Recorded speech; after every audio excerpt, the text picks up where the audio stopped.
Bom dia, irmãos, paz seja convosco. Vamos à nossa escola bíblica online. Estamos aí há 136 aulas aprendendo a palavra de Deus. Glória a Deus por isso, pela sua vida, por estar aprendendo esta palavra poderosa. Então eu convido você a curtir, compartilhar, comentar, né? E também a abrir a palavra de Deus no livro de Hebreus, a carta escrita aos Hebreus.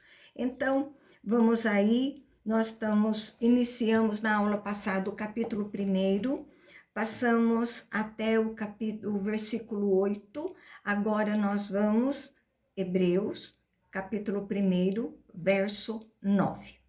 E a palavra de Deus diz: amaste a justiça e odiaste a iniquidade. Por isso Deus, o teu Deus, te ungiu com o óleo da alegria, como a nenhum dos teus companheiros. Então, Deus pode odiar? Sim. Ele é colocado em contraste com a justiça. Se amo a justiça, eu odeio a injustiça. Se amo justiça, odeio a injustiça, rejeição, insatisfação.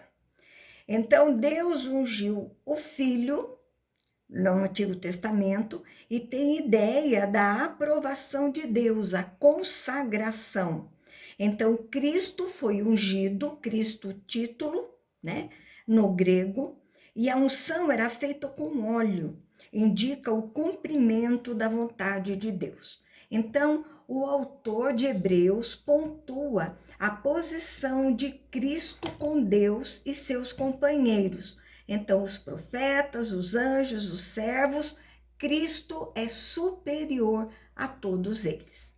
10 e 11, ainda no princípio, o Senhor lançaste os fundamentos da terra, e os céus são obras das tuas mãos. Eles perecerão, tu, porém, permaneces, sim, todos eles envelhecerão qual veste. Então, continua citando o Salmo 102, verso 25 a 27. A primeira parte indica que este salmo é aplicado a Deus. E ele está falando, mas o autor de Hebreus está falando de Cristo, como Criador fundamental, juntamente com Deus, acima de todas as coisas. Então, falando da criação, por causa do pecado, tem o ciclo de vida e morte, mas Cristo, o Filho, é imutável. A criação tem o ciclo do envelhecimento. O tempo passa, tudo nasce e morre, o que foi contaminado pelo pecado. Verso 12, também qual manto os envolverás e como vestes serão igualmente mudados. Tu, porém, és o mesmo, e os teus anos jamais terão fim. Então, a ideia é da finalização. A criação está presa ao templo, à sua vulnerabilidade. As roupas rasgam, envelhecem, mas haverá uma mudança. Cristo é superior a tudo e a todos. Então, o caráter eterno de Cristo não está preso ao tempo. 13:14, ora, a qual dos anjos jamais disse: assenta-te à minha direita, até que eu ponha os teus inimigos por estrado dos teus pés. Não são todos eles espíritos ministradores, enviados para serviço a favor dos que hão de herdar a salvação? Então termina citando o Salmo 110, 1. Deus nunca disse isso para anjos: assenta-te à minha direita. O Filho tem poder absoluto, é superior, venceu tudo e todos, até a morte. Deus nunca disse ao anjo para sentar à sua direita. São eles em todas as categorias, anjos e arcanjos, são ministradores, realizam serviços a mando de Deus para servir em favor dos seus servos, os salvos. Então, nós vimos aqui no capítulo 1 a revelação de Deus, né? Que Cristo é filho e os anjos são ministros de Deus. Agora nós vamos para o capítulo 2 da carta aos Hebreus, verso 1 e 2, e vamos falar do perigo da negligência. Então, por esta razão, importa que nos apeguemos com mais firmeza às verdades ouvidas, para que delas jamais nos desviemos. Se, pois, se tornou firme a palavra falada por meio de anjos, e toda transgressão ou desobediência recebeu o justo castigo. Então, o escritor faz uma exortação, ensina o povo, né? A razão é o que foi falado, superioridade de Cristo. Apegar, quer dizer, trazer para perto, ter a convicção firme. Se apegue à palavra, ao evangelho verdadeiro. Mantenha-se perto de Deus, demonstra o sério compromisso com o Senhor. Os anjos carregam a palavra e é firme. Alguns exemplos no Antigo Testamento, por exemplo, Sodoma e Gomorra, a ação por meio de anjos, onde desobedeceram e foram punidos.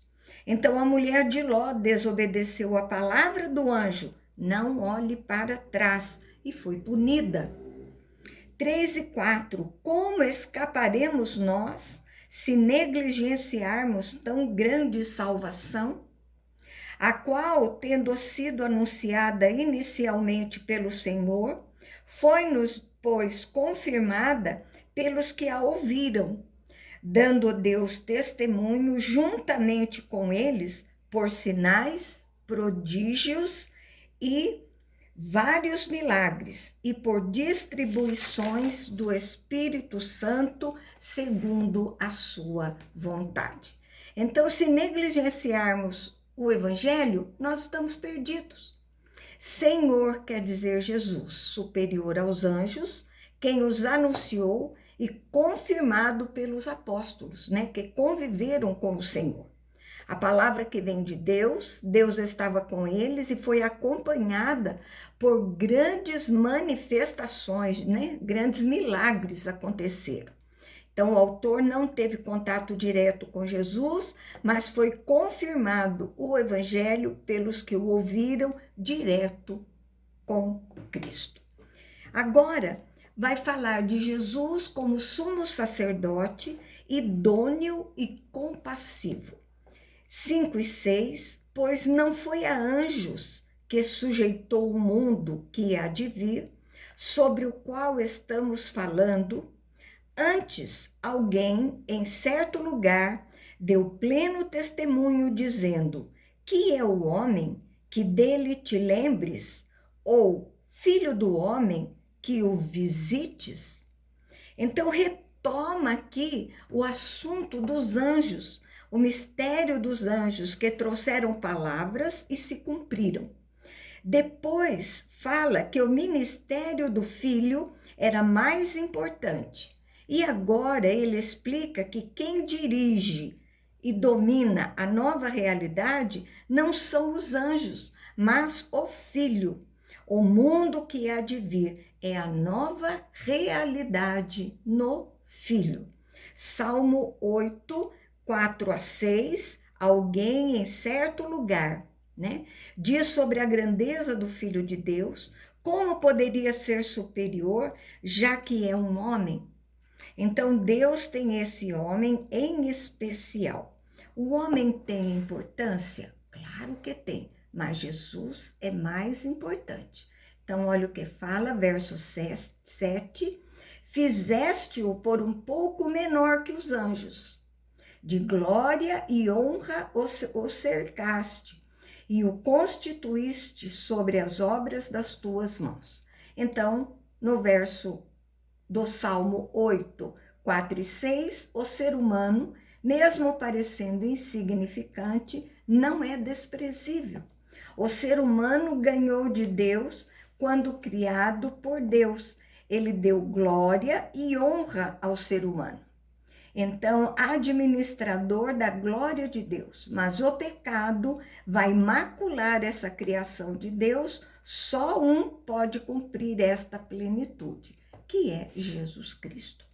Verso 8, todas as coisas sujeitaste debaixo dos seus pés. Ora, desde que lhe sujeitou todas as coisas, nada deixou fora do seu domínio. Agora, porém, ainda não vemos todas as coisas a ele sujeitas. Então, fala do homem, mesmo perdido, a glória ainda tem aspecto da imagem e semelhança de Deus. Domínio sobre as coisas que Deus criou. Então, fala ainda do Salmo 8, verso 4, 6. Fala do ser humano que tem a sua plenitude somente em Jesus Cristo. Faz a transição para falar de Jesus. Jesus, homem, ainda não parecia ter o domínio pleno, né, como homem, mas o plano de Deus está em andamento. Verso 9, vemos, todavia, aquele que por um pouco, tendo sido feito menor que os anjos, Jesus, por causa do sofrimento e da morte, foi coroado de glória e de honra, para que pela graça de Deus provasse a morte por todo homem. Então começa agora a falar de Jesus. O Salmo 8, ele fala que o homem foi feito menor que os anjos. E agora, Jesus também, como ser humano, aqui na terra foi por um tempo. Então, cumprir uma missão, isso acabou com a sua morte, quando se vê a vitória de Cristo sobre a morte, e ele é coroado, levou nossas dores sem pecado, com o objetivo, era pela graça. Inocente, morrendo para que o pecador fosse liberto da morte. Então, aí é a possibilidade da salvação. Verso 10 e 11, porque convinha que aquele por cuja causa e por quem todas as coisas existem, conduzindo muitos filhos à glória, aperfeiçoasse por meio de sofrimentos, o autor da salvação deles. Pois, tanto o que santifica, como os que são santificados, todos vêm de um só. Por isso é que ele não se envergonha de lhes chamar irmãos. Então, Deus conduz toda a história soberano sobre tudo e sobre todos. O autor fala de Deus, aquele, né, quando ele fala aquele, fala de Jesus, o autor da salvação, e dos filhos. Os leitores compreendiam o novo estado de salvos, perdoados e agora filhos. Então, ela foi recebida através do sofrimento e morte de Jesus. A salvação foi recebida pelos homens através da morte de Jesus. Santificados são os consagrados, separados, filhos e Jesus. Santifica, Deus vem só dele e de Jesus, que está em unidade com Deus para realizar esta obra. As criaturas agora são chamadas filhos, então os adotivos, irmãos de Cristo, co-herdeiros, como diz a palavra de Deus.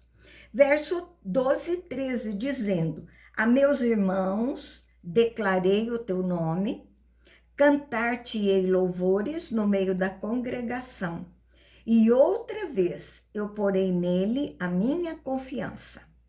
E ainda, eis aqui estou eu e os filhos que Deus me deu. Então, são 3 citações de Cristo, né, da proximidade com o seu povo.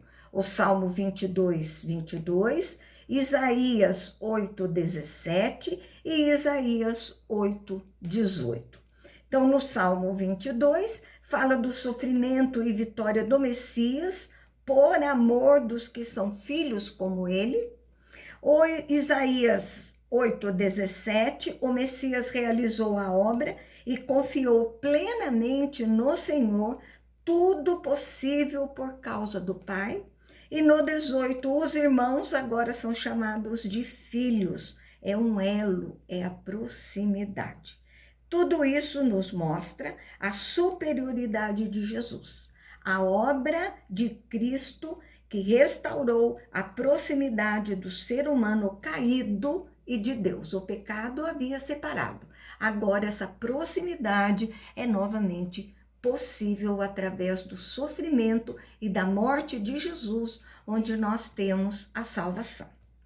14:15, visto, pois, que os filhos têm participação comum de carne e sangue, destes também ele, igualmente, participou para que, por sua morte, destruísse aquele que tem poder da morte, a saber, o diabo, e livrasse todos que, pelo pavor da morte, estavam sujeitos à escravidão por toda a vida. Então, o ser humano, um ser de carne, o filho precisava também vir em carne e sangue, para que provasse que era possível viver plenamente obedecendo a Deus, ganhasse o poder de ser o representante, de morrer pelos pecados e vence as obras e o poder da morte, poder de destruição do diabo. Então, não são mais escravos da morte, porque Jesus venceu, então não me preocupo mais com a morte. 16 e 17, pois ele, evidentemente, não socorre anjos, mas socorre a descendência de Abraão. Por isso mesmo, convinha que em todas as coisas se tornasse semelhante aos irmãos, para ser misericordioso e fiel, sumo sacerdote nas coisas referentes a Deus e para fazer a propiciação pelos pecados do povo. Então, os anjos não precisam ser libertos, mas os homens que são socorridos para a salvação. Se torna Jesus semelhante aos homens e sumo sacerdote, ele era o mediador dos homens e Deus, no Antigo Testamento, onde levavam as ofertas, o sangue ali no Santo dos Santos, e Jesus agora é o relacionado aqui. A propiciação, era a vítima inocente que dava sobre seu sangue em favor do pecador, derramado no propiciatório pelo sumo sacerdote, no Antigo Testamento. Então, Jesus foi o sumo sacerdote e vítima pelo pecado do povo, superior também ao sumo sacerdote, dando ele o seu próprio sangue em favor do pecado do homem. 18, pois naquilo que ele mesmo sofreu, tendo sido tentado, é poderoso para socorrer os que são tentados. Então, tudo que Jesus passou era a chave para vencer, porque ele venceu, deu seu sangue pelo seu povo por amor. Agora, Cristo superior a Moisés.